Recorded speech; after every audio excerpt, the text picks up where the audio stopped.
Hey guys, it's Casey again, checking in with you, your Skybox on Sheffield host.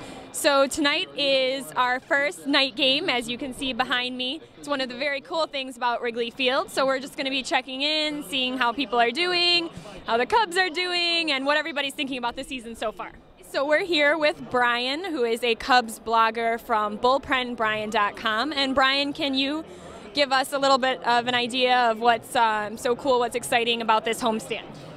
Well, it's the first game of a long homestand and a very important homestand for the Cubs. They're like 5 games back. We're already 6 weeks into the season. It's not a young season anymore. This team has to start hitting. They've got to turn it around this homestand. The Cubs in general, what do you think? Not off to a great start, but what about the future, rest of the season?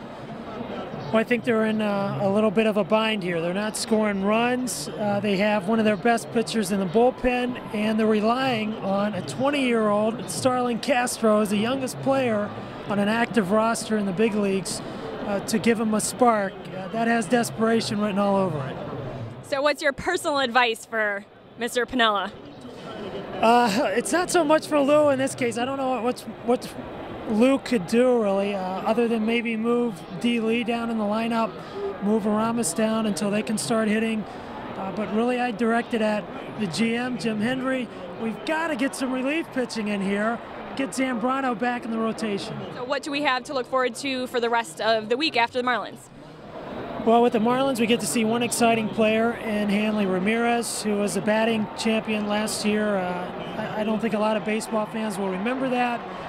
Colorado wraps up the final 2 games, and the Cubs are fortunate. They miss Ubaldo Jimenez, one of the best pitchers in the National Leagues.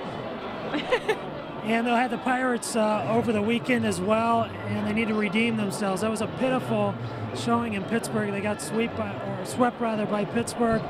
So hopefully they can put some wins together and start to close the gap on St. Louis, who's leading the division. Well, thank you so much for your insight. And can you tell people kind of where they could hear more from you and what you do? You can visit bullpenbrian.com. We'll be following the Cubs all season long from here high atop the Skybox on Sheffield. So again, come visit the blog, bullpenbrian.com. I'd love to hear from you. Let's see if anybody can tell us when the first Chicago Cubs night game actually was. I know it was the late 80s. Don't know exact year or date, but I'm pretty sure, yeah, late 80s. Had to have been. 87, 88. I believe it was in 87. Easy. August 8th, 1988. No? And the answer?